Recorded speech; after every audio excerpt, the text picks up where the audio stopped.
Racist cop's career ends after encounter with influential black woman.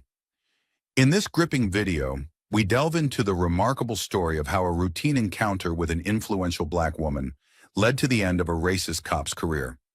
This incident serves as a stark reminder of the power individuals have to drive change and demand accountability within law enforcement. Watch as we uncover the details of this pivotal interaction and its profound impact on the community. If you are enthusiastic about this narrative, please inform us. If you appreciated the video, press 1. If not, select 0. Your feedback genuinely motivates me to collect additional uplifting and significant narratives. The Grand City Library stood as a testament to both time and knowledge. Located in the heart of the city, its towering stone columns and Gothic architecture gave it an almost mystical aura. Though usually bustling with students, researchers, and curious visitors during the day, tonight the atmosphere was different. The library was eerily quiet, its usual crowd replaced by a select group of legal professionals who had gathered for a private, high-profile conference. The topic of the night: judicial reforms and how they could reshape the future of the legal system. Inside the dimly lit halls of the library, in a room deep within the archives, sat Amanda Jacobs, a woman of sharp intellect and undeniable charisma. She was no stranger to rooms like these. As a skilled attorney and the daughter of Judge Thomas Jacobs, one of the most influential legal minds in the country, Amanda was often surrounded by those who sought to reshape society through law. Tonight was no different. The room Amanda found herself in was not just any room, it was the restricted archive section of the library, accessible only to a few elite members of society. Rows upon rows of leather-bound legal manuscripts lined the walls, each containing the history of laws passed, repealed, and contested over centuries. The musty smell of old paper filled the air, adding to the solemnity of the evening. Muffled conversations could be heard from other parts of the library, where judges, attorneys, and legal scholars exchanged ideas and debated the finer points of justice. Amanda was seated at a large oak table in the center of the room, her hands resting lightly on a stack of documents. Her sharp eyes scanned the pages before her, occasionally flicking up to glance at the other attendees. She recognized a few of the faces from previous legal events, but most of them were older men, her father's contemporaries, powerful figures in the world of law. Amanda, though younger, had earned her place among them through her tenacity and talent. The meeting was running late, which was not uncommon for discussions of such magnitude. The conversation had already covered numerous topics: reforming sentencing guidelines, revising outdated legal practices, and tackling corruption within the system. Amanda, while listening intently, felt the familiar stirrings of frustration. She had heard these discussions many times before, roundtable talks that often led to little action. Tonight, however, something felt different. There was a tension in the air, a sense that change was not only possible but imminent.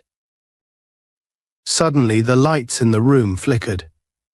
It was subtle at first, but then the flicker became more pronounced, casting shadows that danced across the faces of the attendees.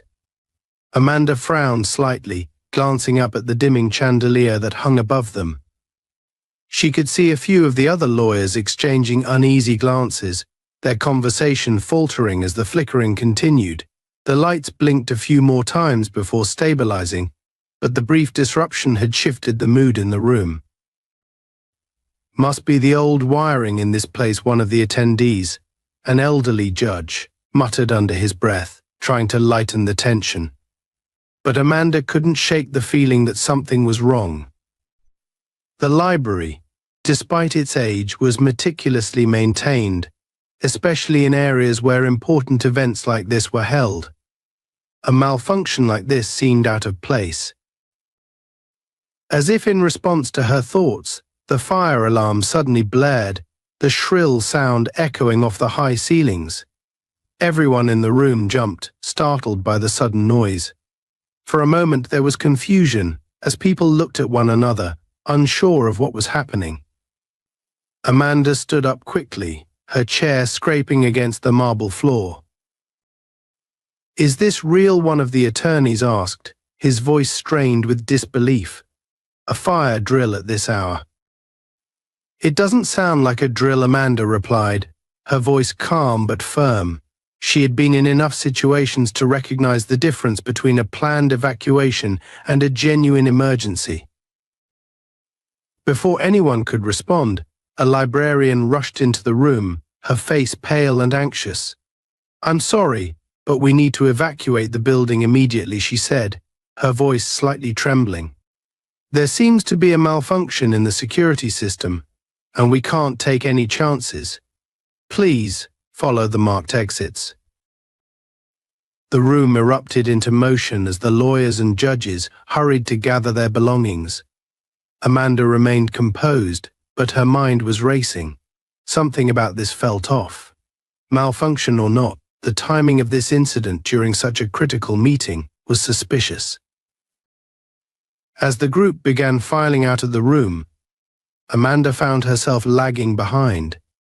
She wasn't one to panic, and her instincts told her that there was more to this than a simple system failure. She quickly gathered her notes and documents, slipping them into her leather briefcase before making her way to the door. The library's corridors, usually quiet and serene, were now filled with the sounds of hurried footsteps and the incessant wail of the alarm.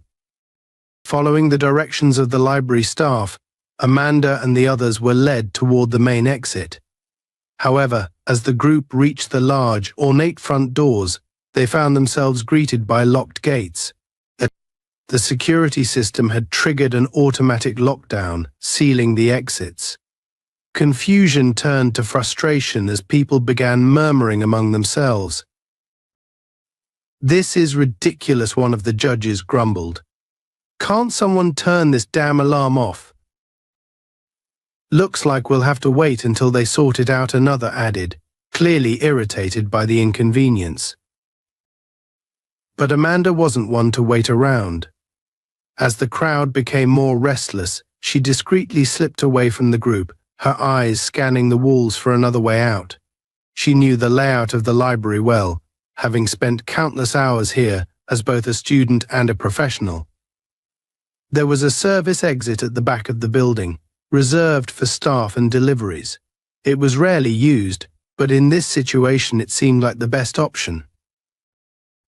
Navigating her way through the dimly lit corridors, Amanda moved quickly but quietly.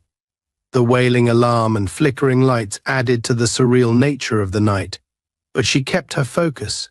She reached the service exit without incident, pushing open the heavy metal door.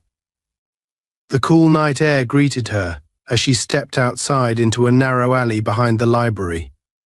The streetlights cast long shadows, and the faint sounds of the city in the distance contrasted sharply with the tense quiet of the alleyway. Just as she was about to make her way to the street, Amanda heard the unmistakable sound of footsteps behind her. She turned quickly, her heart pounding in her chest, and saw a figure emerge from the shadows. It was Officer Mark Reynolds, a patrol cop who had been transferred to an administrative role after a series of misconduct allegations. He was not supposed to be here. Reynolds approached her with an unsettling look in his eyes, his hand resting on the holster of his gun. "What are you doing here?" he asked, his voice low and menacing. "This area's off limits." Amanda straightened her posture, meeting his gaze. "I'm leaving the library," she replied firmly.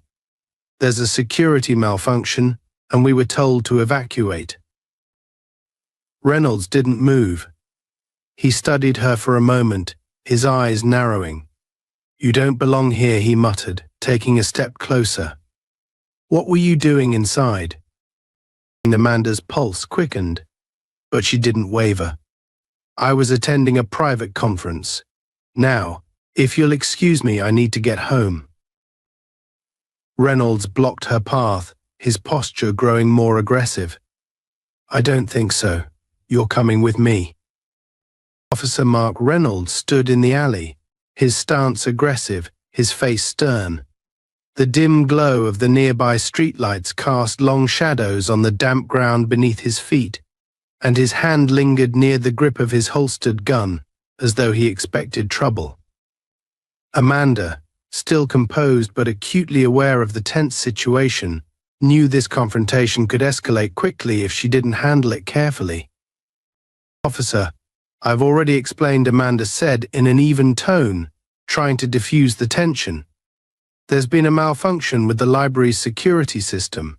We were evacuated, and I'm simply trying to get home." Reynolds, however, was not listening. His eyes darted between Amanda's face and the leather briefcase she held in her hand, as though trying to piece together some imagined crime. There was a glint of suspicion in his eyes, but it went deeper than that. It was the kind of suspicion born not out of facts but out of prejudice. Amanda could feel it. She had experienced this before, but tonight, standing alone in the alley with this cop, the stakes felt much higher.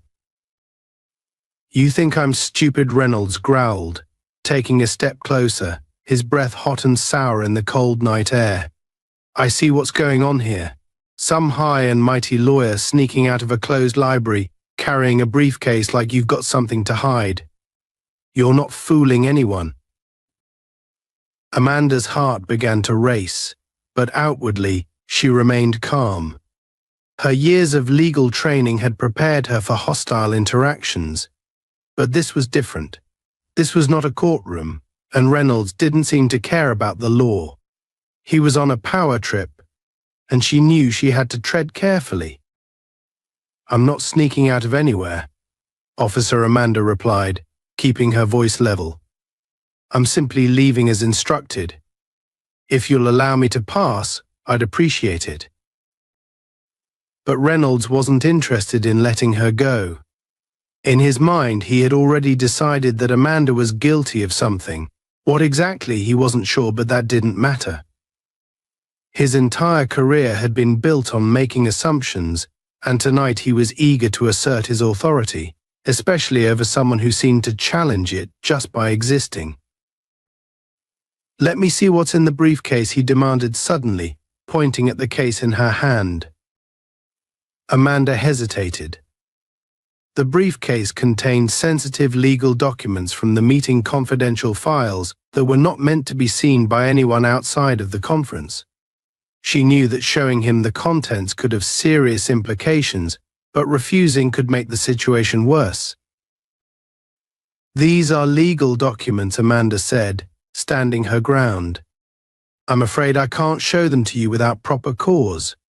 If you believe I've committed a crime, you can arrest me, but I won't hand over my briefcase without a warrant." Reynolds' eyes darkened. He wasn't used to people standing up to him, especially not in situations like this. The fact that Amanda knew her rights only made him angrier, as though her knowledge of the law was a direct challenge to his authority. "I don't need a warrant when I've got probable cause," Reynolds snapped, taking another step toward her. "And you're giving me plenty of reasons to be suspicious." Amanda felt her grip tighten on the handle of the briefcase. She knew how this worked. Cops like Reynolds thrived on intimidation, hoping to make people nervous enough to slip up, to give them an excuse to escalate.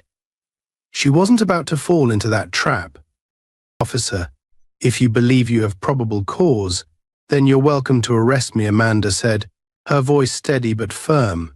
"But if you lay a hand on me without justification, I will ensure that you face the consequences of your actions." For a moment there was silence.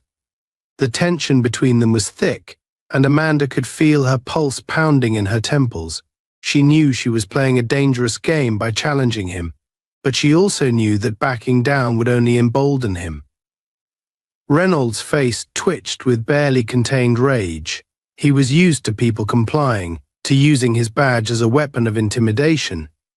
But here was this woman, standing firm in the face of his authority, daring to speak to him as though they were equals. "Don't you dare threaten me," Reynolds hissed, his voice low and menacing. "You think you can talk to me like that and just walk away?" and then, without warning, he grabbed her arm hard.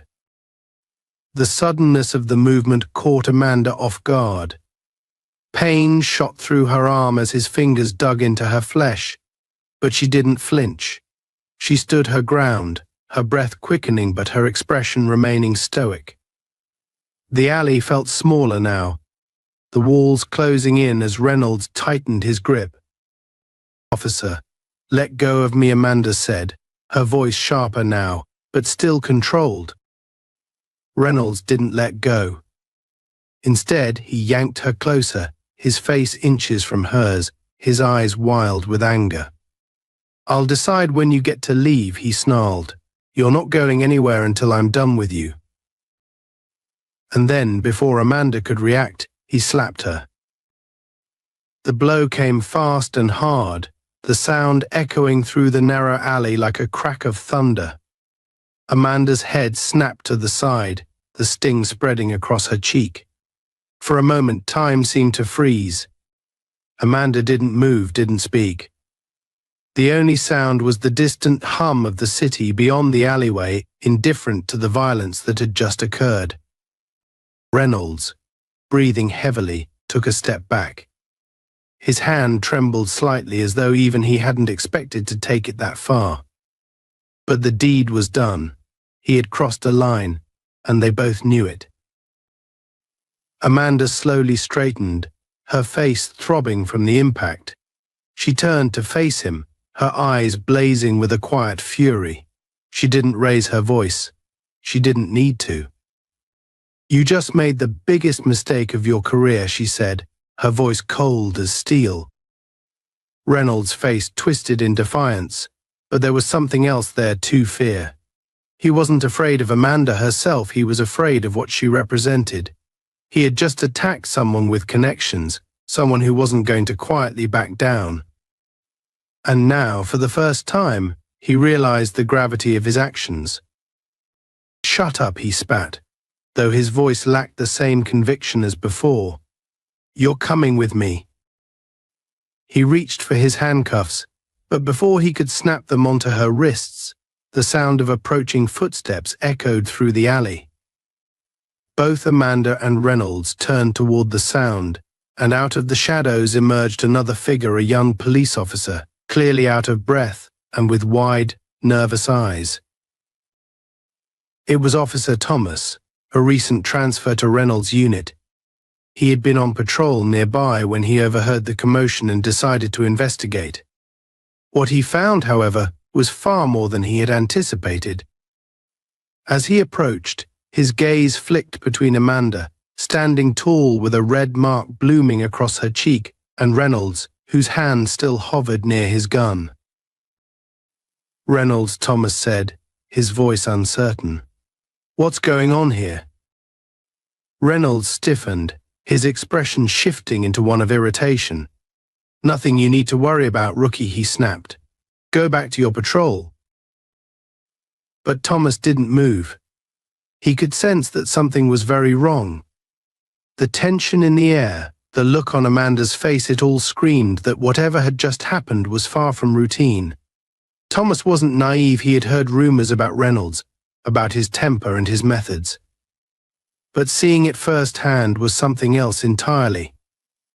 "Reynolds, maybe we should call this in," Thomas suggested carefully. "It looks like there's been some misunderstanding." Reynolds shot him a glare that could have cut through steel. "I said, go back to your patrol," he growled. "I've got this under control." But Thomas hesitated. His eyes met Amanda's, and in that moment he saw something that made him pause. He saw someone who wasn't just another citizen being harassed by an overzealous cop. He saw someone with power, someone who wasn't going to let this slide. And more than that, he saw someone who was right. "Reynolds," Thomas said, more firmly this time, "I think you've gone too far." Reynolds' face flushed a deep red as Officer Thomas' words hung in the air. His grip on Amanda's arm tightened, and the tension between them reached a fever pitch. Thomas stood a few feet away, still catching his breath, his wide eyes betraying the conflict brewing inside him. He was young, new to the force, and had never seen anything like this up close. His mind raced as he tried to assess the situation, but it was clear something had gone very, very wrong. Amanda felt the vice-like pressure on her arm increase, but she kept her gaze locked on Reynolds. She didn't back down, not even a flinch, despite the sharp pain radiating from the spot where he had struck her. Her face, still stinging from the slap, burned not only from the impact but from the indignity of it all. But Amanda wasn't just a victim, she was a fighter. She had spent her entire career standing up to people like Reynolds, people who thought power gave them the right to control others. She wasn't about to let him intimidate her, not now, not ever. "Let her go," Reynolds Thomas said again, this time more forcefully, though his voice wavered slightly. It was a direct order, and it wasn't lost on either Reynolds or Amanda that Thomas was stepping far out of line to make such a demand.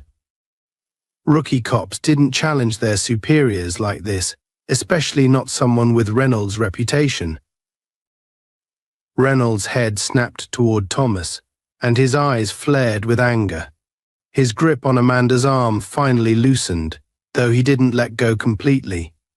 He was balancing on the precipice of an explosion, and everyone in the alley could feel it. "Who the hell do you think you are?" Rookie Reynolds spat, taking a step toward Thomas while still holding on to Amanda. "You don't give me orders. I've been doing this job longer than you've been alive. I've got this situation under control, and you're going to get the hell out of here before you make things worse." Thomas hesitated, swallowing hard. He knew he was stepping into dangerous territory.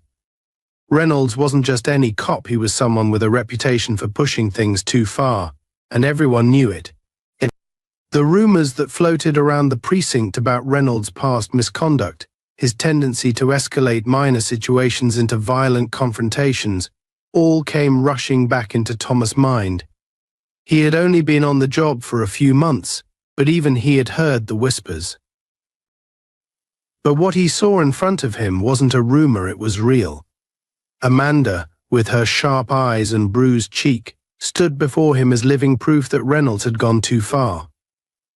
Thomas had never been in this kind of situation before, but his instincts told him that if he didn't step in now, things were going to spiral completely out of control.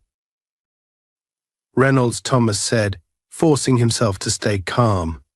"This isn't right. She hasn't done anything wrong. You can't just..." Reynolds' face twisted into a sneer. "Oh, she hasn't done anything wrong." His voice was laced with sarcasm and venom. "You don't know anything, Rookie. This woman, she's hiding something. I can feel it. She's sneaking out of a closed building in the middle of the night, carrying a briefcase full of God knows what, and now she's mouthing off like she's above the law. You think she's innocent?" Thomas looked at Amanda again. She wasn't mouthing off, she was defending herself. And more than that, she was standing firm, refusing to let Reynolds intimidate her. Thomas could see it in her eyes. She was someone who knew the law better than most, and she wasn't going to let someone like Reynolds abuse his power unchecked. "I don't think that gives you the right to hit her," Thomas replied, trying to keep his voice steady. Reynolds stiffened. His hand finally released Amanda's arm, and he took another menacing step toward Thomas, squaring up to the younger officer. He was bigger, stronger, and had years of experience under his belt, experience that had taught him to bend the rules and get away with it. He loomed over Thomas, his face inches away, his breath hot and sour. "You don't know what the hell you're talking about," Reynolds snarled. "You don't know how this works out here." "I do. This isn't some textbook scenario, kid. This is real life. And out here, people like her don't play by the rules." Amanda's eyes flashed with anger at Reynolds' words, but she remained silent. She could sense that this was about more than just her now. This was about a power struggle between the officers. She watched as Thomas took a step back, his face conflicted, but he didn't retreat completely. He was scared, Amanda could see that, but he wasn't backing down entirely. "Reynolds, I'm not going to let this slide," Thomas said, his voice shaky but determined. "You've crossed the line."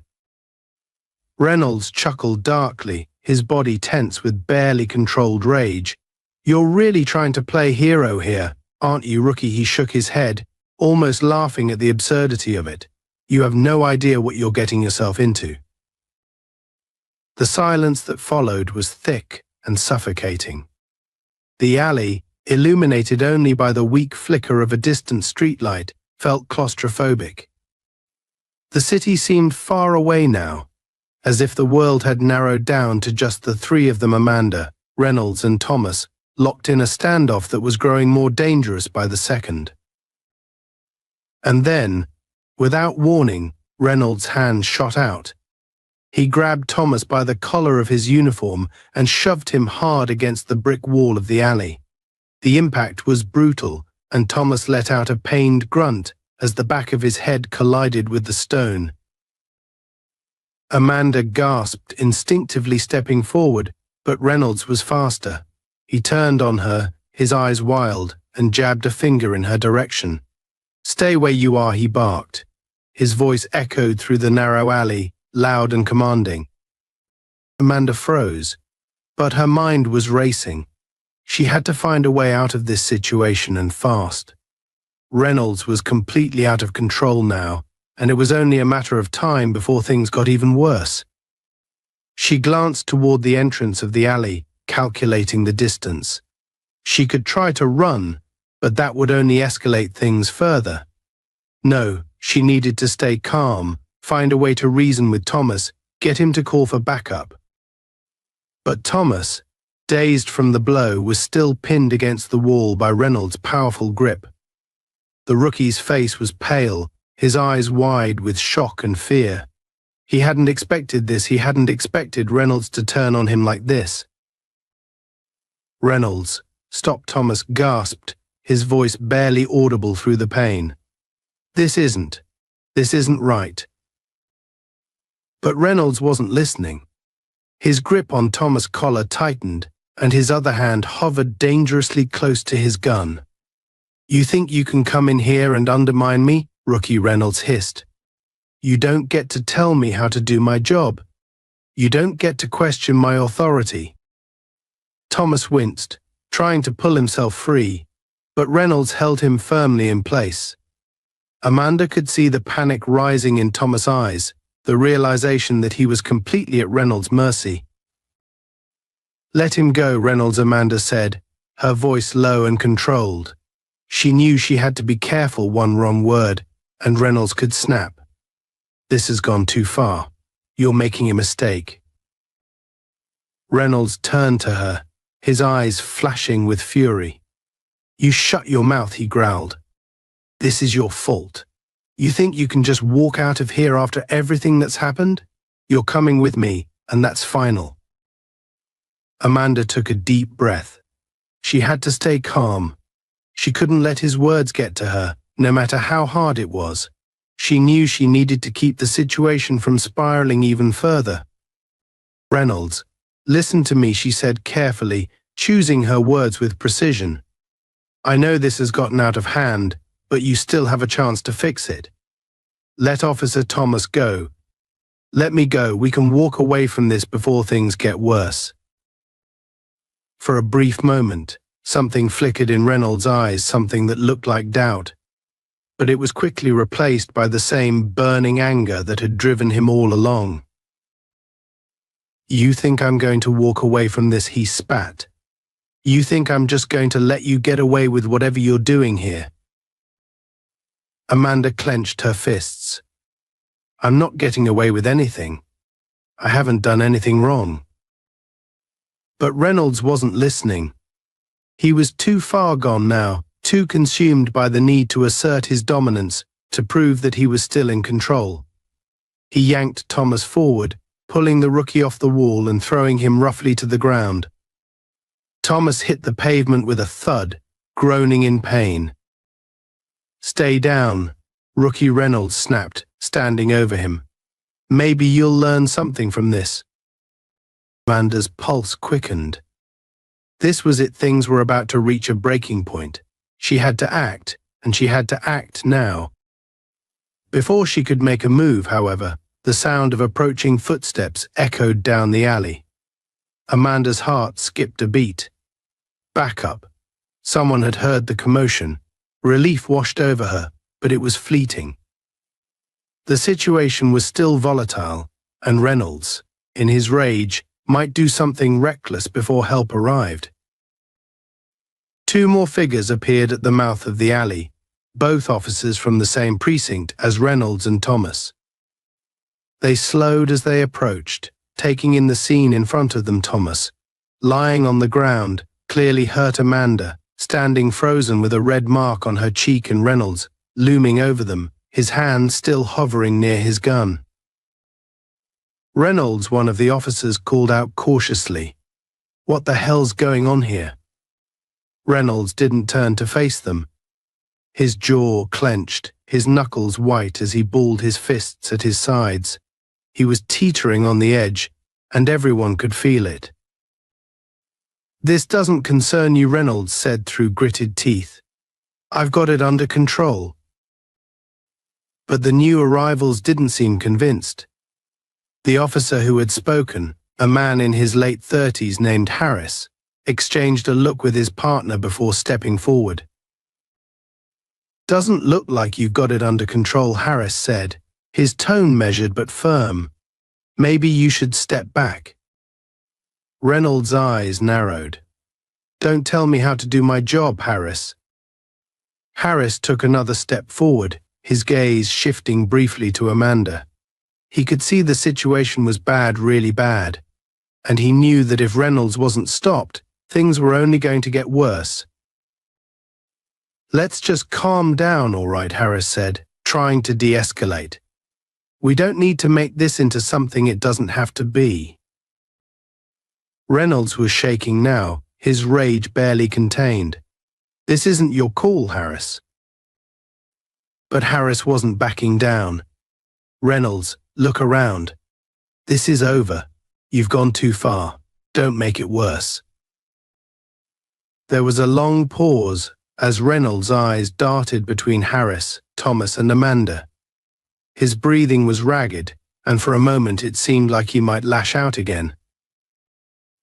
But then, slowly, he lowered his hand from his gun.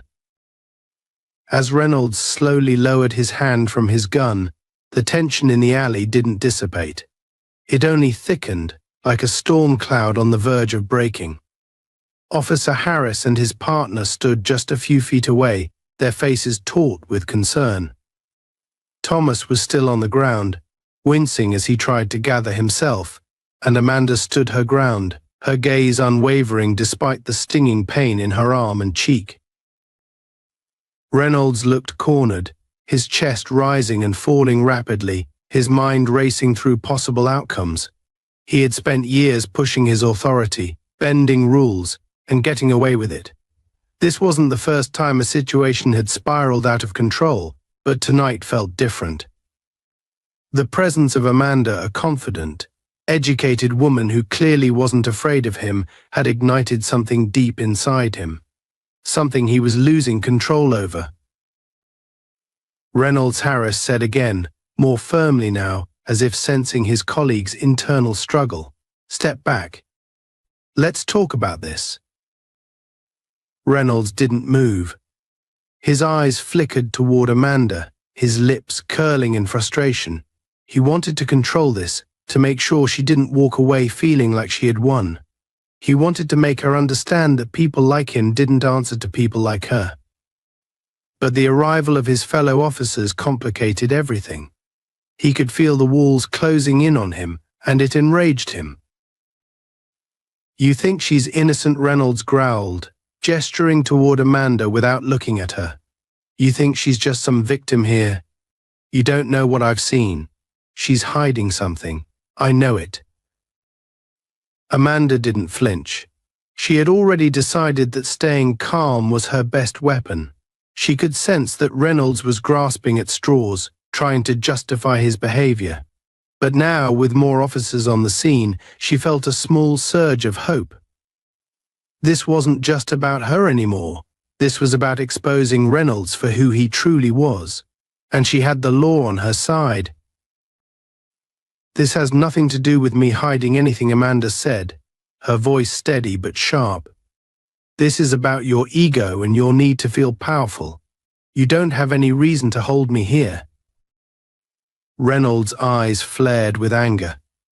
He took a step toward her, but Harris moved quickly, placing himself between them. It was a clear signal Reynolds was no longer in control. "That's enough," Harris said, his voice low but authoritative. "Step back, Reynolds. Now." Reynolds froze, his hands clenching into fists at his sides. He could feel the weight of the moment pressing down on him, but his instincts were fighting against the reality of the situation. He had been challenged by Amanda, by Thomas, and now by Harris. He was being backed into a corner, and the part of him that thrived on authority was rebelling. "You don't get to tell me how to do my job," Harris Reynolds spat. His voice was hoarse with frustration, his body tense as though he was ready to lash out again. "You don't know what she's capable of." Harris didn't take his eyes off Reynolds. "I know what's going on here," he said firmly. "And it's over. You're done." Reynolds sneered, but the fight was draining from him. He could see it in Harris' eyes. There was no turning back. The situation had escalated beyond his control, and any further action would only make things worse. Slowly, begrudgingly, Reynolds took a step back, his jaw tight with suppressed rage.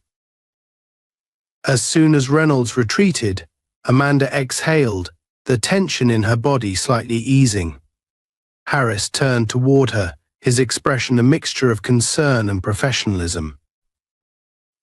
"Are you all right?" he asked, keeping a careful distance, as if aware that she had already endured enough aggression for one night. Amanda nodded, her hand instinctively rising to touch her cheek where Reynolds had struck her. "I'll be fine," she said, though her voice was tight. "But this isn't over." Harris glanced between her and Reynolds, clearly understanding what she meant. "We'll deal with this," he assured her, his tone softer now. "But I need you to stay calm and cooperate. We'll make sure this is handled properly." Amanda gave a slight nod, but inside she was far from calm. This was a fight she had no intention of backing down from. Reynolds had crossed a line, and she would see to it that he was held accountable. But her thoughts weren't just on him. The presence of the other officers meant there was more at play here. She had to figure out who was on her side and who might try to cover for Reynolds. Just then, Officer Thomas, who had been silent since being shoved to the ground, spoke up. His voice was strained, but his words were clear. "Reynolds isn't going to get away with this." Harris turned to him, and for the first time since the confrontation began, Amanda saw a flicker of uncertainty in Harris' expression.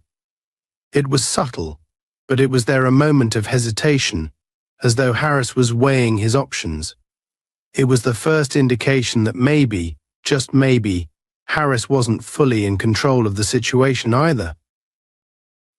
"What do you mean?" Thomas Harris asked, his tone careful. Thomas, still on the ground, winced as he sat up. His face was pale, and a thin trickle of blood ran from the back of his head where it had struck the wall.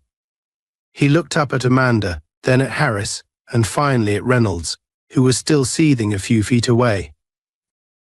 "He's done this before," Thomas said, his voice barely above a whisper. "Maybe not exactly like this, but he's crossed the line more than once. We all know it." Harris' jaw tightened, but he didn't respond immediately. Amanda watched him closely, trying to gauge his reaction. She could tell that Thomas' words had struck a nerve, but Harris was clearly trying to maintain control of the situation. "This isn't the first time something like this has happened," "Is it?" Amanda said, her voice cutting through the silence. She wasn't asking, it was a statement. She could see the truth in their faces, in the way Harris and his partner exchanged uneasy glances. They knew. Harris looked away for a moment, then sighed heavily. "Look, we can deal with that later," he said, clearly uncomfortable with the direction the conversation was heading. "Right now, we need to focus on what happened tonight." But Amanda wasn't going to let it go. "What happened tonight is part of a bigger problem," she said, her voice hardening. "You think Reynolds is just going to stop? You think this is an isolated incident? He's been doing this for years, hasn't he?" Harris didn't answer, but the tension in his body told Amanda everything she needed to know. This wasn't just about one bad cop making a mistake. This was about a system that had allowed people like Reynolds to thrive, to abuse their power without consequence. And Harris, whether he liked it or not, was part of that system. "I can't just walk away from this," Amanda continued, her voice filled with conviction. "You might be able to look the other way, but I won't." Harris' expression darkened. "No one's asking you to walk away," he said, his voice clipped. "But if you're going to turn this into something bigger than it is, you need to be careful." Amanda narrowed her eyes. "Careful," she repeated, her voice sharp. "Is that a threat?" Harris shook his head quickly, but the tension between them was palpable. "No, of course not," he said, though his tone was defensive. "But I'm telling you, this is more complicated than you think." Amanda's gaze hardened. "No, it's not," she said. "It's exactly what I think it is. And if you don't deal with Reynolds now, it's only going to get worse." For a long moment, no one spoke. The silence was oppressive, weighed down by unspoken truths and unacknowledged guilt. Harris' partner shifted uneasily, clearly uncomfortable with the way things were unfolding. Thomas, still on the ground, looked between Amanda and Harris, as though trying to figure out what would happen next. Finally, Harris broke the silence. "All right," he said, his voice low and resigned. "Let's take this back to the station. We'll file a report, and we'll deal with it there." Amanda didn't move. She could sense that Harris was trying to control the situation, to diffuse the immediate tension without making any real promises. But she wasn't going to be pacified that easily. "You're not going to cover this up, are you?" Amanda asked, her voice direct. "Because if you are, I'll go public with this. I'll make sure everyone knows what happened here." Harris' jaw tightened again, and for a moment, Amanda thought he might lash out. But instead, he sighed heavily and nodded. "No one's covering anything up," he said, though there was a hint of frustration in his voice. "We'll do this by the book." Amanda held his gaze for a long moment, then nodded. "Fine," she said, "but I'll be watching."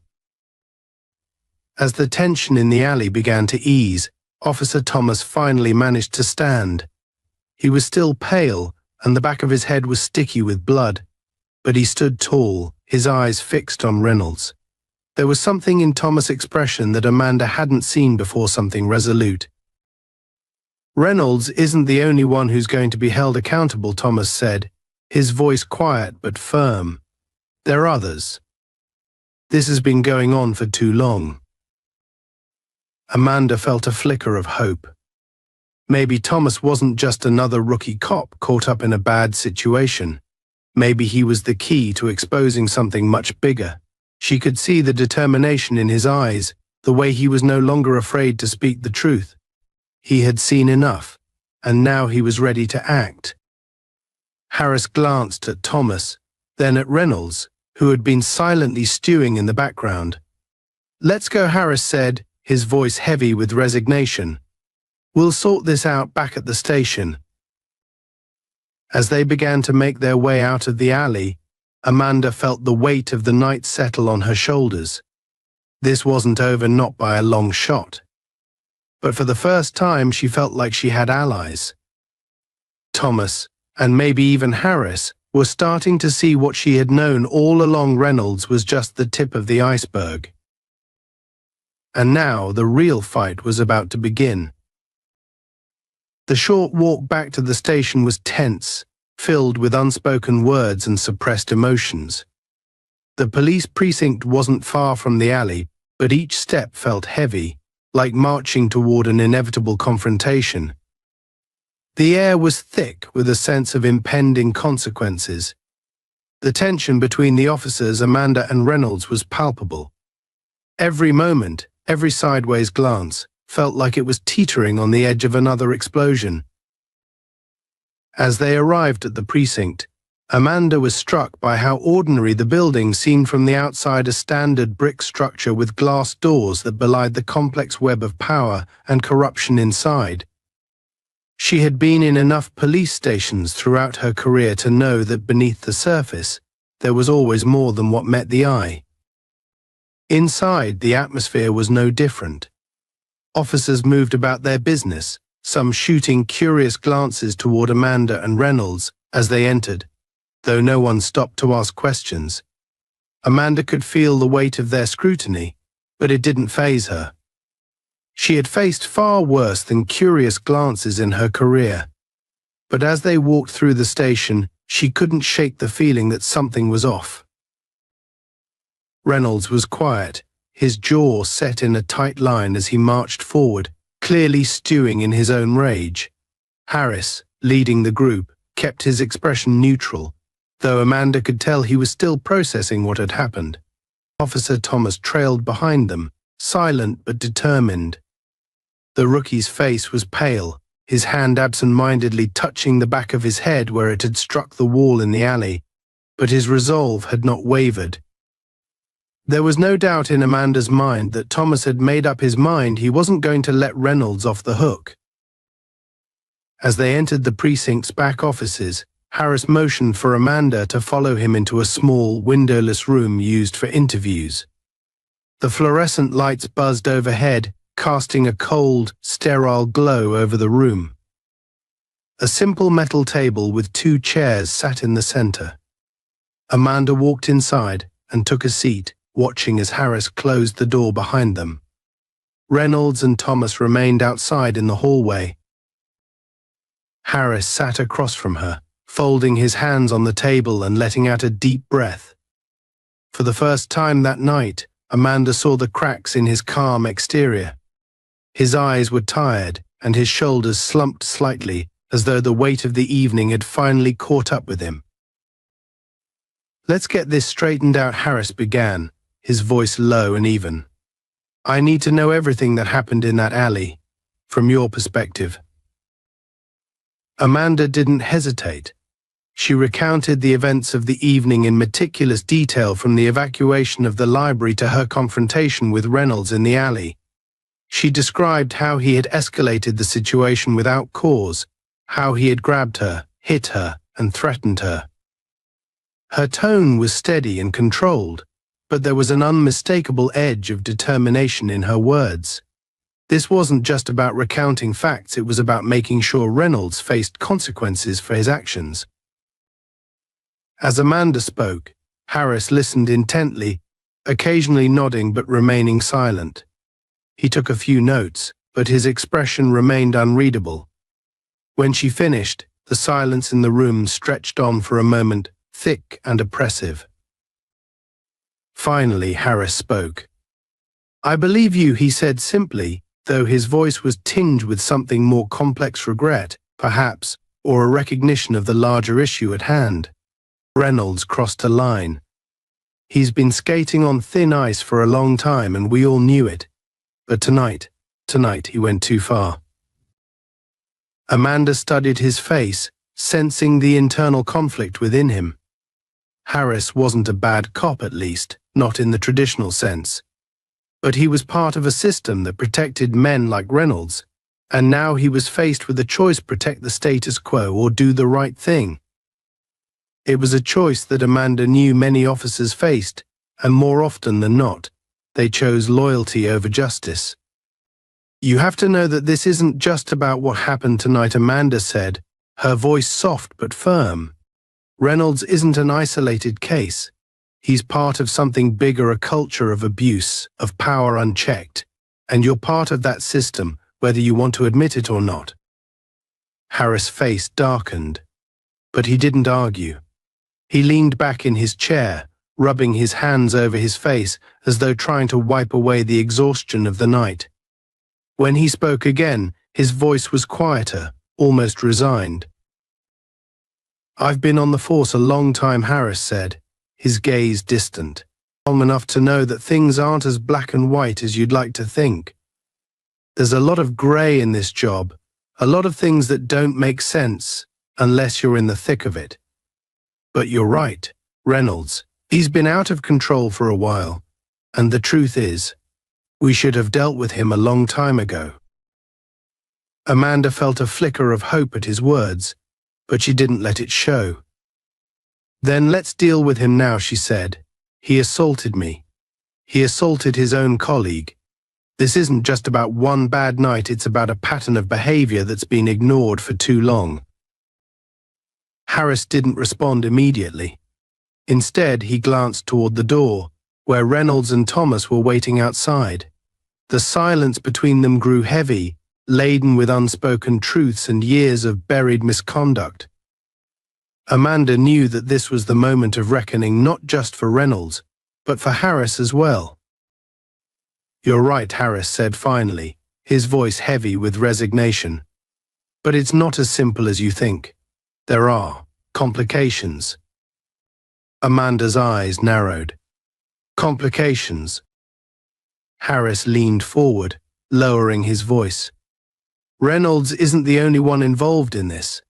There are others, officers, higher-ups who've covered for him. If we take him down, it's going to expose a lot of people who've been part of this department for a long time." Amanda's pulse quickened. She had suspected as much, but hearing it confirmed was something else entirely. This wasn't just about Reynolds anymore, this was about a system-wide cover-up, a web of corruption that stretched far beyond one rogue cop.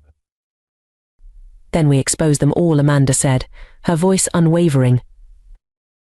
Harris shook his head, a bitter smile tugging at the corner of his lips. "It's not that easy. You don't know what you're dealing with here. The people who've been covering for Reynolds, they're powerful. They've got connections, and they won't go down without a fight." Amanda's heart raced, but she didn't back down. "I don't care how powerful they are," she said. "This ends tonight." Harris studied her for a long moment, his expression conflicted. Finally, he sighed, pushing back his chair and standing up. "All right," he said, his voice resigned. "But I hope you're ready for what's coming next." As Harris walked toward the door, Amanda felt a chill run down her spine. She had known from the beginning that this fight wouldn't be easy, but now, with the full weight of the corruption within the department looming before her, the stakes felt higher than ever. The door creaked open, and Reynolds and Thomas stood just outside, waiting. Reynolds' face was still twisted with anger, but there was something else in his eyes now, fear. He knew, just as Amanda did, that his time was running out. But there was still a dangerous edge to him, a sense that he wasn't going to go down quietly. "We're taking you into custody," Harris said, his voice flat as he addressed Reynolds. "You'll be booked for assault and misconduct. We'll sort out the rest later." Reynolds' face darkened, but he didn't resist. He stood there, silent and brooding, as Harris motioned for one of the officers nearby to take him into custody. But as they began to move, Reynolds' eyes locked onto Amanda's, and she saw the malice in his gaze. "You think you've won?" Reynolds sneered, his voice low and venomous. "You have no idea what you're getting yourself into. This isn't over." Amanda met his gaze, unflinching. "You're right," she said. "It's not over. But it will be for you." Reynolds was led away in handcuffs, his shoulders tense with barely contained rage. As he disappeared down the hallway, Amanda exhaled, the tension in her body finally easing. But even as she watched him go, she knew that Reynolds was only the beginning. The web of corruption that Harris had hinted at stretched far deeper than she had realized, and now she was at the center of it. Thomas stepped forward, his face still pale but determined. "What now?" he asked quietly. Amanda glanced at Harris, who had crossed his arms, his expression weary but resolute. "Now we do it by the book," Harris said. "We take Reynolds down, and we go after everyone who covered for him." Amanda nodded, though her mind was already racing ahead. Taking down Reynolds was the first step, but it wouldn't be enough. The department was rotten to the core, and if she wanted to expose the full extent of the corruption, she would need more than just a single arrest. She would need evidence, real, irrefutable proof that the system had been compromised. "We'll need to get into the internal files," Amanda said, her voice steady but firm. "The reports, the complaints, everything that's been buried." Harris hesitated, his gaze flickering toward Thomas. "That's not going to be easy," he said. "The people who've been covering for Reynolds, they're not going to let those files see the light of day." "We don't need them to let us," Amanda replied. "We just need access." Thomas stepped forward, his expression resolute. "I can help with that," he said quietly. "I know where the files are. I've seen them, complaints, reports that never went anywhere. They're all locked away in the Internal Affairs office." Amanda's pulse quickened. "Can you get us in?" Thomas nodded, though his expression was tense. "It won't be easy. But if we're going to take down Reynolds and everyone who's protected him, we'll need those files." Harris glanced between them, his expression conflicted. He knew that what they were planning was risky, bordering on illegal, but he also knew that it might be their only shot at exposing the truth. "All right," Harris said finally, his voice heavy with resignation. "Let's do it." Hours later, as the precinct began to quiet down for the night, Amanda, Thomas, and Harris made their move. The Internal Affairs office was located deep within the precinct, secured behind locked doors and guarded by the very people they were trying to expose. But Thomas knew the layout of the building, and with his help, they managed to navigate their way through the darkened hallways without drawing attention. The door to the Internal Affairs office loomed before them, its steel frame cold and imposing. Amanda's heart pounded in her chest as Thomas approached the door, his hands trembling slightly as he produced a keycard. He had managed to procure it earlier in the night, though Amanda didn't ask how.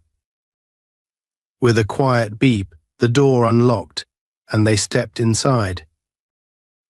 The room was dimly lit, rows of filing cabinets and computer terminals lining the walls. This was at the heart of the precinct's internal records, the place where years of misconduct had been swept under the rug, hidden away from the public eye. "We need to find everything we can on Reynolds," Amanda said, her voice barely above a whisper, "and anyone else connected to him." Thomas nodded, moving quickly to one of the computer terminals and typing in a series of commands. Harris stood by the door, keeping watch, his expression tense. Amanda's eyes scanned the room, her mind racing with the possibilities. If they could find the right files, they could blow this whole thing wide open. Minutes ticked by in silence as Thomas worked, his fingers flying over the keyboard. The room was thick with anticipation, every second stretching out as they waited for the system to yield its secrets. And then, finally, Thomas stopped typing. His eyes widened as he stared at the screen, a mixture of shock and disbelief crossing his face. "What is it?" Amanda asked, stepping forward. Thomas hesitated, his voice barely audible as he spoke. "It's worse than we thought." The room was still, save for the soft hum of the computer and the quiet breathing of Amanda, Thomas and Harris. The tension was palpable, the air thick with the weight of what they were about to uncover. Amanda leaned over Thomas' shoulder as he scrolled through the files, her pulse racing with a mix of anticipation and dread. She could already tell from Thomas' expression that what they were looking at was beyond what any of them had expected. "It's all here," Thomas whispered, his voice barely audible. Years of complaints against Reynolds, against other officers. Internal investigations that were shut down, evidence buried, witnesses intimidated. This isn't just a few bad cops. This is the whole department. Amanda's stomach tightened. She had suspected as much, but seeing the evidence in front of her, the digital records of cover-ups, of misconduct brushed under the rug, was chilling. The breadth of the corruption was staggering, and it was clear now that Reynolds had been only a small part of a much larger machine. A machine designed to protect itself at all costs. Harris, standing near the door, ran a hand through his hair, his face ashen. He had known about Reynolds, about the rumors, but this was something far more dangerous. He could feel the walls closing in, the pressure mounting with every passing second. "We have to take this public," Amanda said, her voice firm but quiet. "All of it. This is our chance to expose the entire network." Thomas looked up from the screen, his eyes filled with fear and uncertainty. "You don't understand, Amanda. If we try to go public with this, we'll be putting targets on our backs. These people, they won't just sit back and let this come out. They'll come after us." "I know the risks," Amanda replied, her voice steady. "But if we don't do something, this will keep happening. Reynolds might be going down, but the rest of them will stay in power, keep doing what they've been doing for years. We can't let that happen." Harris, still by the door, looked conflicted. He had been part of this system for years, had worked alongside many of the people now implicated in the files. He had always prided himself on doing his job the right way, on being one of the good cops. But now he was forced to confront the ugly truth that he had been complicit in a system that was rotting from the inside out. "There's no going back if we do this," Harris said, his voice low. "You need to understand that. If we blow the whistle, it's going to get ugly. And I'm not just talking about the department. These guys have connections, politicians, businessmen, people with real power. If we expose them, we're taking on more than just the police force." Amanda met his gaze, her own filled with determination. "Then we take them all down," she said, "no matter how high up it goes." Harris was silent for a long moment. The gravity of what they were about to do weighed heavily on him, and for the first time in his career, he felt truly afraid. But he also knew Amanda was right. They couldn't turn back now, not after what they had seen. "All right," he said finally, his voice resigned but resolute. "Let's do it." Thomas nodded and began downloading the files onto an external drive. The minutes ticked by in agonizing silence as the files slowly transferred, the weight of their decision settling heavily on all of them. Each of them knew that the moment they left that room, there would be no going back. They would be marked as enemies of the system, as traitors to the very people they had once called colleagues. Just as the last file was copied, the sound of footsteps echoed down the hallway outside the door. Amanda's heart skipped a beat, and she glanced at Harris, who immediately tensed. "Someone's coming," he whispered, his voice taut with urgency. Thomas quickly ejected the drive and slipped it into his pocket, just as the door to the room burst open. Two officers stood in the doorway, their eyes narrowing as they took in the scene, the computer still logged into the internal files, Amanda, Thomas, and Harris huddled around it. "What the hell's going on in here?" one of the officers barked, his hand instinctively moving toward his gun. Harris stepped forward, his posture tense but controlled. "It's over," he said quietly. "Reynolds is in custody. We're bringing all of this out in the open." The two officers exchanged a look, and Amanda could see the flicker of realization in their eyes. They knew exactly what was happening, and they weren't going to let it happen without a fight.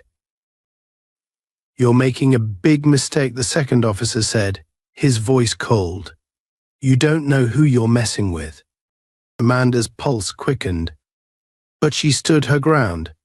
"We know exactly who we're messing with," she said, her voice sharp, "and we're not going to let you keep getting away with it."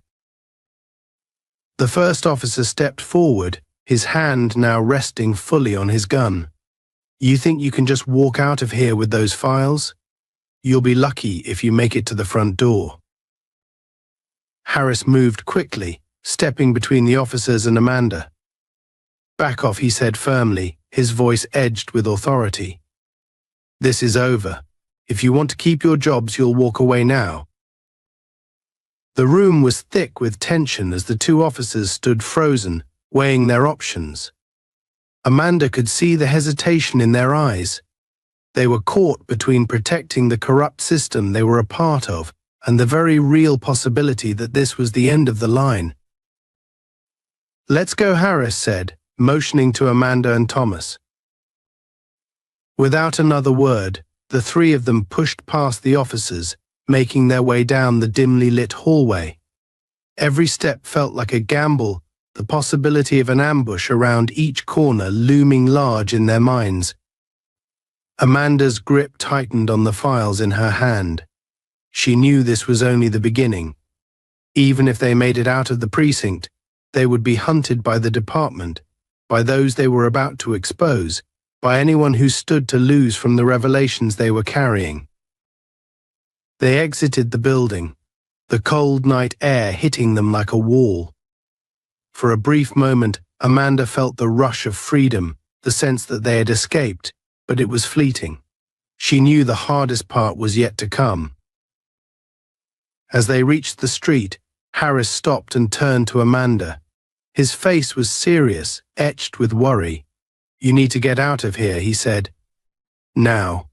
Go public with this as soon as you can, but don't stay in one place too long. They'll come after you." Amanda nodded, her heart pounding in her chest. "What about you?"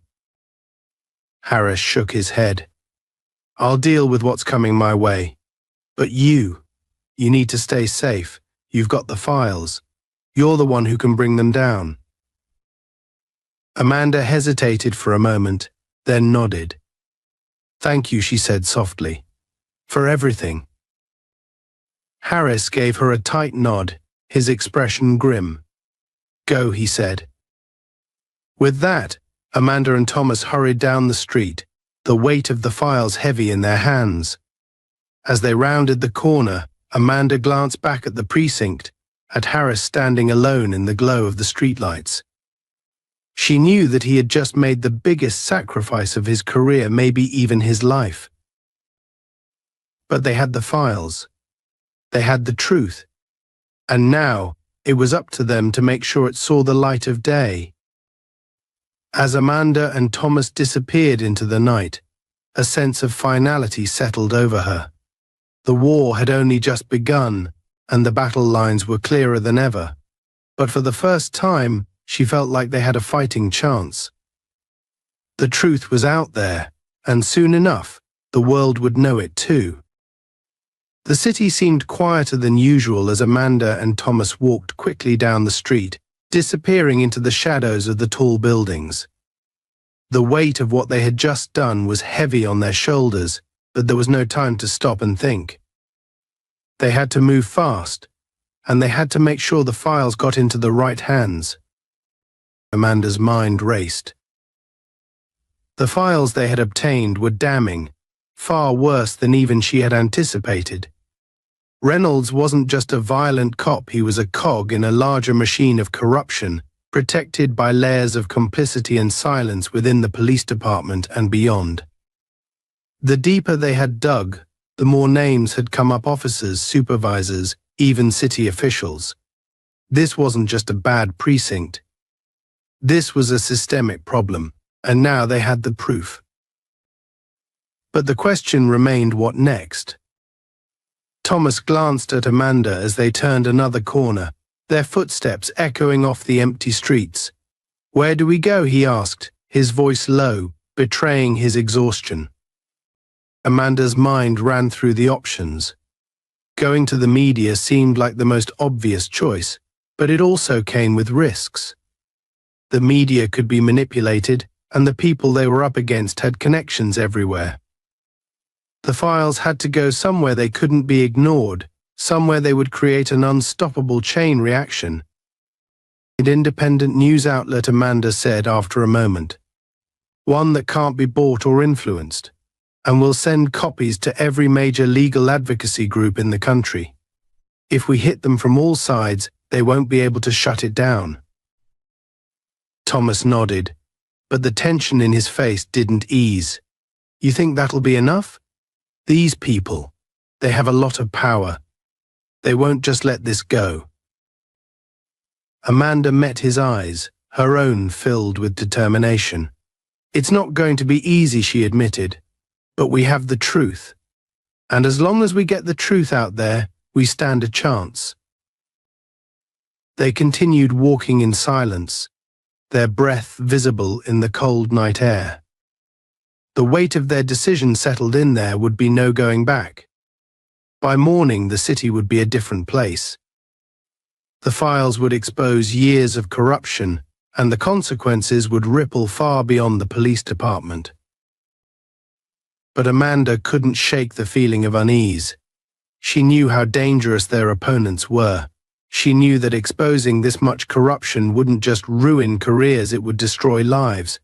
And people like Reynolds, like the ones protecting him, wouldn't hesitate to strike back.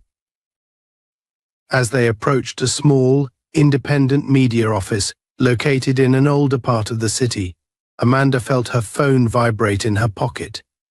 She pulled it out, her heart skipping a beat when she saw the number. It was Harris. She answered quickly. "Harris." His voice was strained, and there was static on the line. "Amanda, you need to hurry." "What's happening?" she asked, her pulse quickening. "They know," Harris said, his voice barely audible over the noise in the background. "They know what we did. Someone tipped them off. I don't know how long we have before they come for you, but you need to get the files out now." Amanda's stomach dropped. "What about you?" There was a long pause, and then Harris spoke again, his voice quiet. "Don't worry about me. Just do what you need to do."